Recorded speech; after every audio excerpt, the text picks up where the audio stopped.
चलो देखो इधर, ए से बी जो प्रोसेस है वो आइसोथर्मल प्रोसेस है। तो आइसोथर्मल प्रोसेस है तो टेम्परेचर आपका कांस्टेंट है। अब बी से जा रहा है ये सी पर, तो अब इसका स्लोप थोड़ा सा बढ़ जाएगा। ये आपका है एडियाबेटिक प्रोसेस।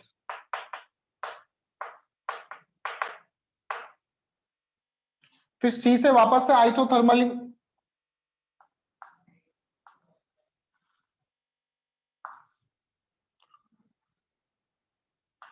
वापस ये आइसोथर्मल प्रोसेस है आपका।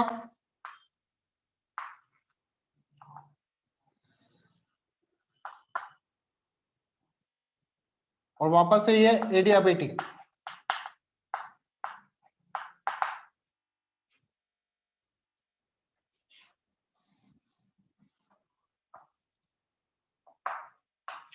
ए से बी, बी से सी, सी से डी और वापस डी से ए।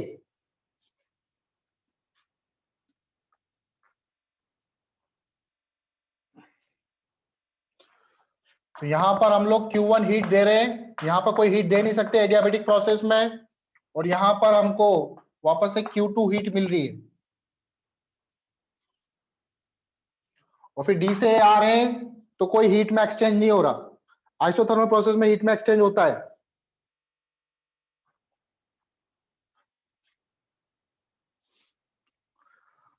अगर इसका मैं ग्राफ बनाऊं, इसी ग्राफ को देखते हुए टेम्परेचर और एंट्रोपी में ग्राफ बनाऊं, ध्यान देना, टेम्परेचर और एंट्रोपी में ग्राफ।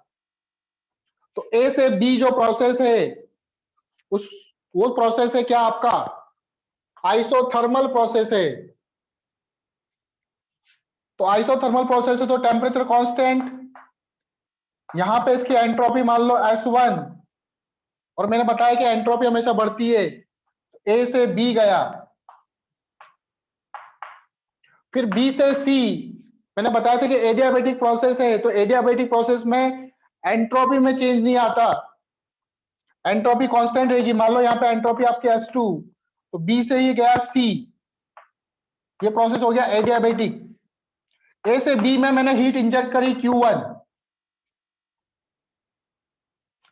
बी से सी गया, that is adiabatic process, entropy में चेंज नहीं, जो एंट्रोपी यहां पर थी वही एंट्रोपी सी पे होगी।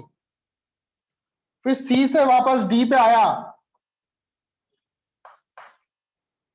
सी से डी पे आया, तो इस समय इसने हीट रिजेक्ट करी Q2, सी से डी आइसोथर्मल प्रोसेस है। और फिर वापस डी से ए गया, वापस क्या है, एडियाबेटिक प्रोसेस है तो कोई हीट में एंट्रोपी में कोई चेंज नहीं। यहां पे टेम्परेचर T1, सॉरी, यहां पे नीचे वाले पे टेम्परेचर T1, ऊपर वाले पे टेम्परेचर T2। ठीक है, तो मैंने बताया था आपको कि Q बराबर, जब भी डेल्टा Q बराबर होता है T डॉट डेल्टा S। तो यहां पे टेम्परेचर कौन सा वाला लेंगे,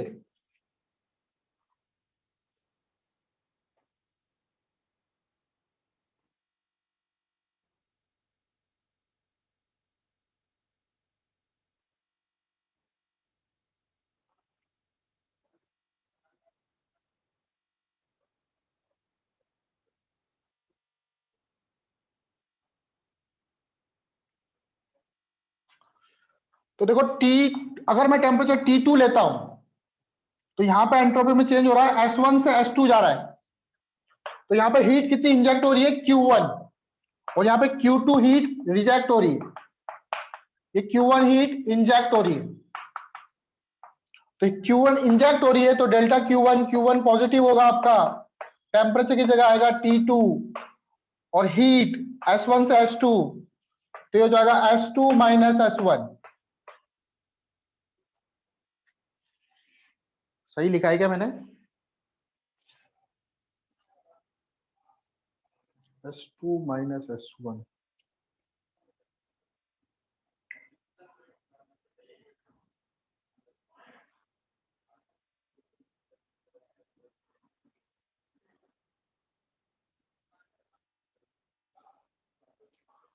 और उसी तरह से अगर टेम्परेचर T2 लूं, यहाँ पे Q2 हीट रिजेक्ट हो रही, तो माइनस Q2, टेम्परेचर है T1, ये हो जाएगा S1 माइनस S2। तो यहां से आ जाएगा Q2 बराबर T1 S2 minus S1।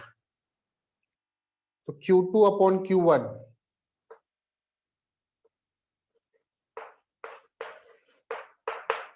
Equal to होगा T1 अपॉन T2। रुको 2 मिनट।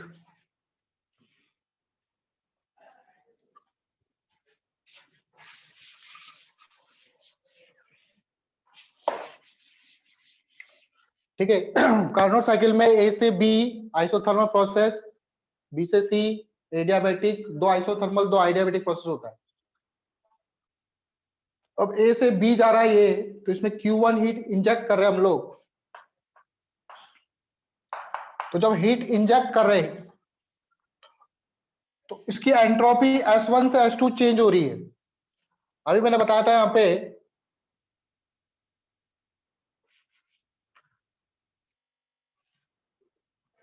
एक्चुअल में ये आपका T1 होना चाहिए और ये वाला आपका T2 होना चाहिए। ए से बी जा रहे हैं तो टेम्परेचर आपका क्या हो रहा है, डिक्रीज हो रहा है। सॉरी, टेम्परेचर आइसोथर्मल प्रोसेस है, टेम्परेचर कांस्टेंट हो रहा है। बी से सी आपका टेम्परेचर डिक्रीज हो रहा है। सी से डी ये आपका T1 होना चाहिए और ये आपका T2 होना चाहिए। सही है ना?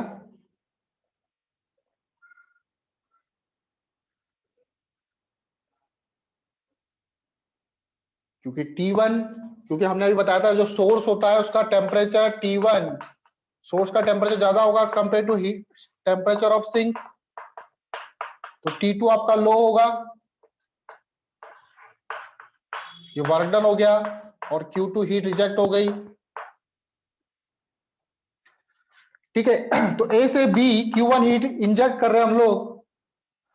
अभी मैंने देखा डेल्टा Q बराबर होता है T डेल्टा S। तो Q1 हीट इंजेक्ट कर रहे हैं तो Q1 पॉजिटिव में इंजेक्ट कर रहे हैं, टेम्परेचर लेंगे यहाँ पे T1, रैंडमनेस एंट्रोपी में चेंज आया S1 से S2, तो ये लिखेंगे S2 माइनस S1। बी से सी में कोई एंट्रोपी में चेंज नहीं आएगा। सी से डी में वापस से Q2 रिजेक्ट कर रहा है, ये इतनी हीट बाहर ले रहा है, तो ये गैस बाहर दे रहा है आपको, तो इसको लेंगे माइनस Q2, टेम्परेचर कितना T2, और ये हो जाएगा S1 माइनस S2। इसको फर्स्ट मानो, इसको सेकंड मानो, दोनों को सॉल्व करोगे। इस ग्राफ को रब कर रहा हूं मैं, ग्राफ सही है आपका।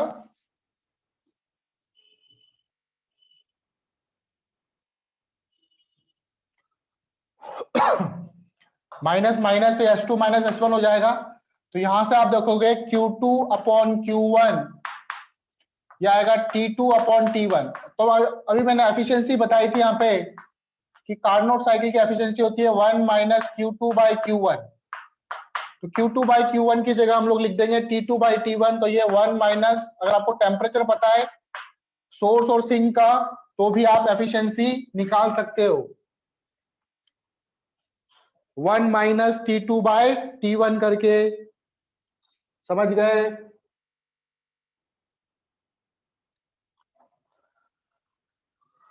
ठीक है। हीट इंजन क्या होते हैं, अगर चाहो लिखना चाहो तो लिख लो। Heat engine, a engine which convert heat energy into work. Engine which convert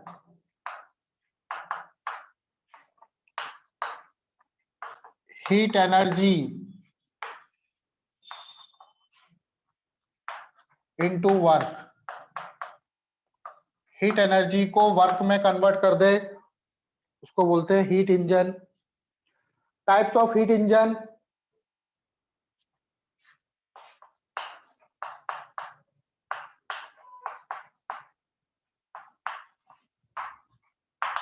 एक होता है external combustion engine. External combustion engine, बाहर बाहर आग जला रहे हो आप लोग, बाहर हीट निकाल रहे हो, फिर उसकी हीट की मदद से आप लोग वर्क कर रहे हो। मतलब एक्सटर्नली हो रहा है, कंबशन एक्सटर्नल हो रहा है, एक्सटर्नल कंबशन इंजन।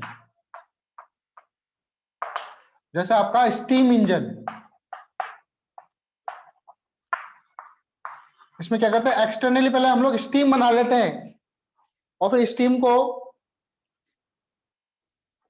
स्टीम की मदद से जो भी चीज आपका शाफ्ट वगैरह उसको रोटेट करवाते हैं।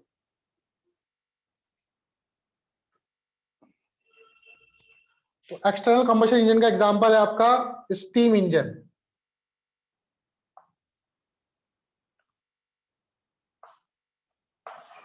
दूसरा होता है internal combustion engine. Internal combustion engine, तो अभी जो गाड़ियों में जो देखते हो आप लोग इंजन वगैरह, उस सब में इंटरनल कंबशन होता है। तो एग्जांपल आर पेट्रोल इंजन और डीजल इंजन। ठीक है, जो पेट्रोल इंजन होते हैं और डीजल इंजन होते हैं। Petrol engine, diesel engine, diesel. अच्छा, ध्यान रखना इसकी जो एफिशिएंसी होती है एक्सटर्नल कंबशन इंजन की, वो 10% से 20% होती है, मैक्स टू मैक्स, बहुत ही कम होती है। और इंटरनल कंबशन इंजन की एफिशिएंसी 40 to 60% होती है।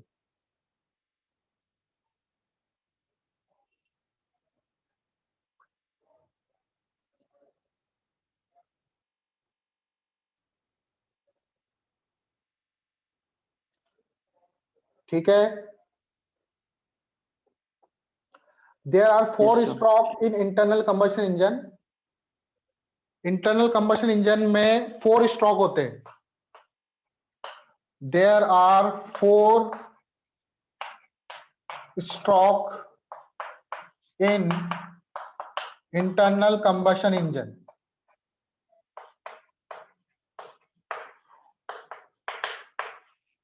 वो 4 स्ट्रोक कौन कौन से होते हैं? सबसे पहले इनटेक,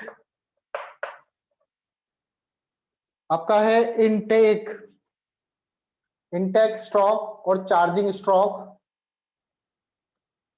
इनटेक स्ट्रोक और चार्जिंग स्ट्रोक। दूसरा है compression stroke.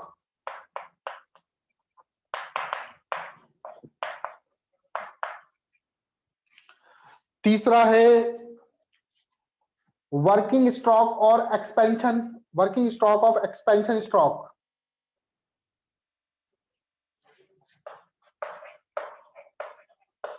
Working stroke of expansion stroke. और चौथा है एग्जॉस्ट स्ट्रोक।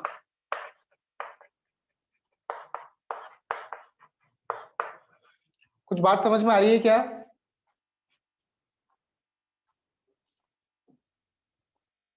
Yes, sir. मतलब 4 स्ट्रोक का मतलब है, मतलब ये 4 प्रोसेस होते हैं इसमें। पहले इनटेक होगा, जो भी फ्यूल वगैरह होगा वो इनटेक होगा। उसके बाद उसको कंप्रेस किया जाएगा, कंप्रेस किया जाएगा, उसको बर्न किया जाएगा। उसके बाद उसका एक्सपेंशन होगा, और एक्सपेंशन होने के बाद जो गैस होगी, जो बची हुई गैस होगी, उसको एग्जॉस्ट, वो बाहर निकल जाएगी। इसलिए गाड़ी के पीछे से धुआं निकलता रहता है। आई बात समझ में? Mac Sir, maximum efficiency diesel engine का है ना? नहीं, मैक्सिमम एफिशिएंसी ऐसा नहीं बोल सकते डीजल का है पेट्रोल का है। डीजल इंजन हम लोग ज्यादा पसंद करते हैं क्योंकि डीजल की जो गाड़ियां है, डीजल सस्ता पड़ता है एज कम्पेयर टू पेट्रोल। तो उसमें दिया हुआ है कि 50 से 55% डीजल इंजन का है एफिशिएंसी, और पेट्रोल का 40% है। अच्छा, दिया हुआ है ये? Yes sir. अच्छा, तो इंटरनल कंबशन इंजन की जो एफिशिएंसी होती है वो वेरी करती है 40 से 60%। चलो, अच्छी बात पता चली हम लोगों को कि डीजल इंजन की एफिशिएंसी ज्यादा होती है as compare to petrol engine, इसलिए डीजल वाली गाड़ियां ज्यादा महंगी आती है। एक तो उसमें सर डीजल लगता माइलेज है। एफिशिएंसी पे डिपेंड करता है। हाँ सर लेकिन डीजल का भाव पेट्रोल से कम होता है, हाँ, डीजल का भाव पेट्रोल से कम है। ऐसा क्यों है सर? तो ऐसा क्योंकि पॉल्यूटेड है। दिल्ली में तो महंगा है डीजल पेट्रोल से। दिल्ली में महंगा है, हाँ नहीं सर। तो थर्ड स्टॉक में बर्डन होता है। चलो इसका एक क्वेश्चन लेते हैं हम लोग। A Carnot engine working between 400 kelvin at 800 kelvin,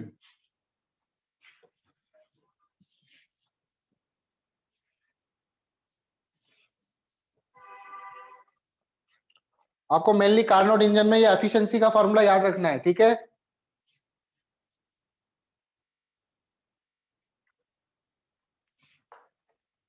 a Carnot engine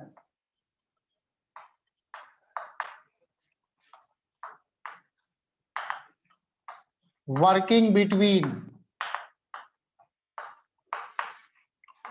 400 Kelvin and 800 Kelvin.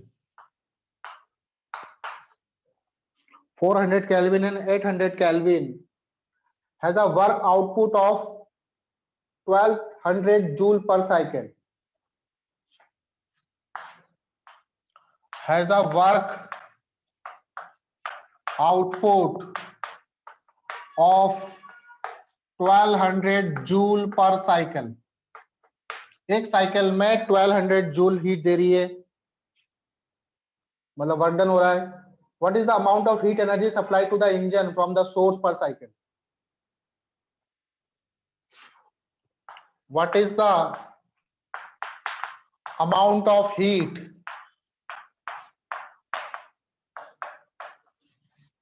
Supply to source?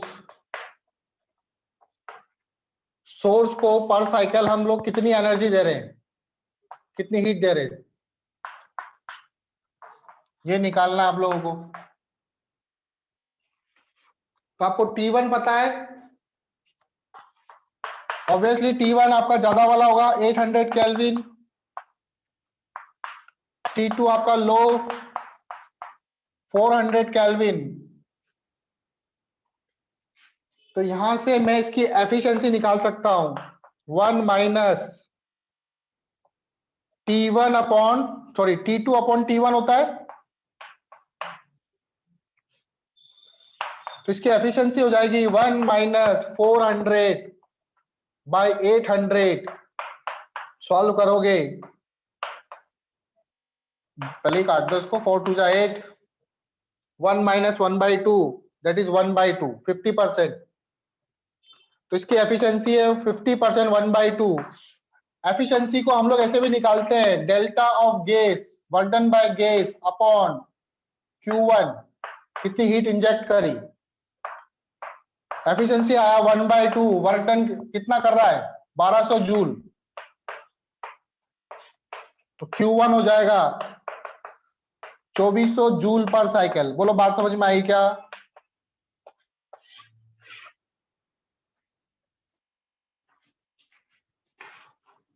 आया समझ में?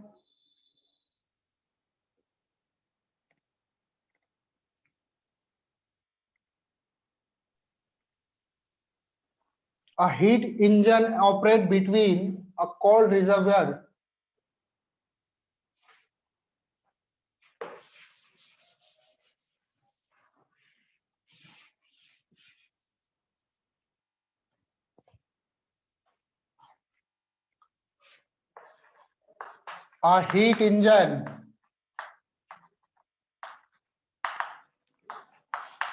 operates between a cold reservoir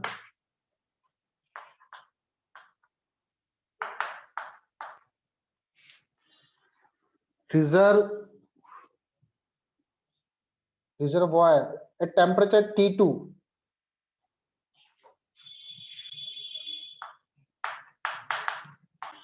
at temperature T2 equal to 300 Kelvin। Cold reservoir का temperature दे रखा है 300 kelvin and a hot reservoir at temperature T1 and hot reservoir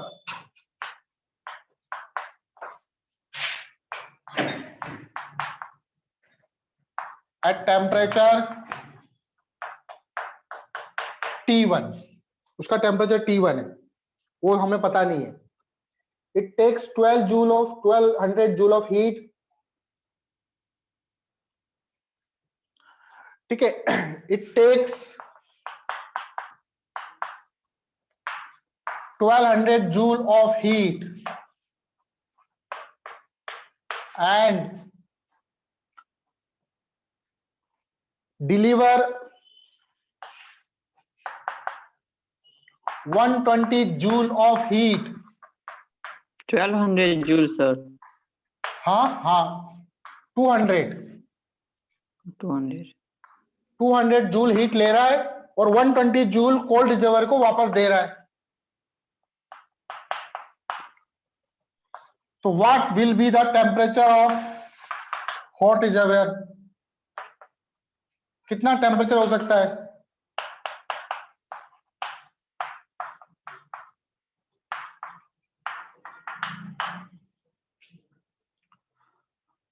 तो कितना work done हुआ?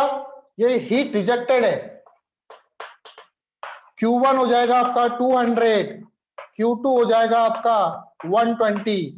Efficiency निकल जाएगी आपकी 1 माइनस 120 बाय 200. 4 3 जा 12, 4 5 जा 20, 5 माइनस 3 2, 2 बाय 5. एफिशिएंसी बराबर होती है, efficiency equal to 1 minus T2 upon T1 भी होता है. हमें T1 निकालना है. एफिशिएंसी आ गई आपकी 2 बाई 5 माइनस T.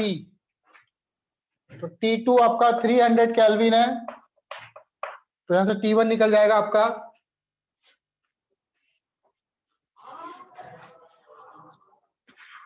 कुछ गड़बड़ करी क्या मैंने?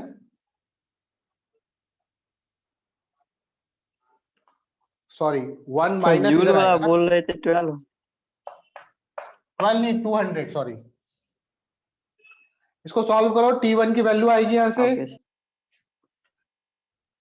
T1 की वैल्यू आएगी अप्रोक्स 500.